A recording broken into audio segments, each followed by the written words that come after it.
We are off to a slow start this Monday morning. Stocks are down in trading, mostly due to what we saw in the selling over in China.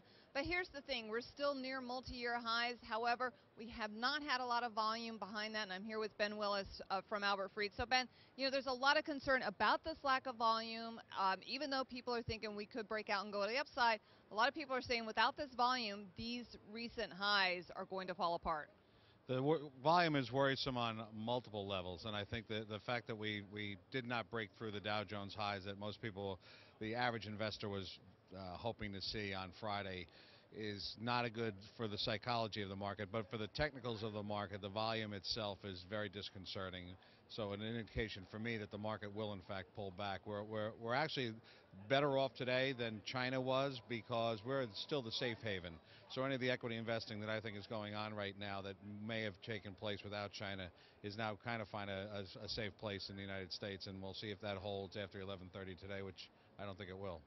Well, part and parcel with that news of, as we've been talking over the last few weeks about the lack of volume, is a story that came out in Financial Times today that Nasdaq's losing money on its trade execution. That's really concerning because, it starts to sound like that this market is broken. The market is broken.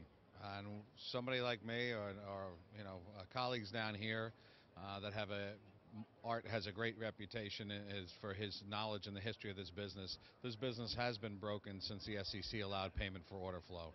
If you look back in history, one of the first people, if not the first person ever to pay for order flow, was a guy by the name of Bernie Madoff.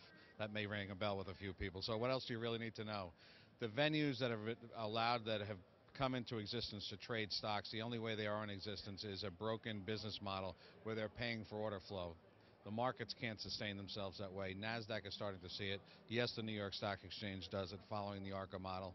But I hope in my career we'll see that situation be reversed. I think that would show a consolidation of trading venues. They would become more profitable, those trading venues that are allowed to stand and do business the way we used to do it, based on a commission, not having to pay for it. All right, well, there you go. And as Ben said, he's expecting, as a result of these rallies that we've seen and the lack of volume, that we probably could get a correction. What do you think, like 5%, 10? I would look at 2.5 to see if there's still momentum, because the fact of the matter is there is underlying power in this market from the retail investor in particular, the mutual fund flows that are coming out of bond funds and other asset classes into equities that have held us at these levels. So I would hope for 2.5%, see where those flows are. 5% would be a lot healthier for a correction, but that's where I'd hope it would go. I'm not sure if we'll get there. All right, well, we will be on correction watch, and that's Ben Willis from Albert Fried, and I'm Debra Borchardt with TheStreet.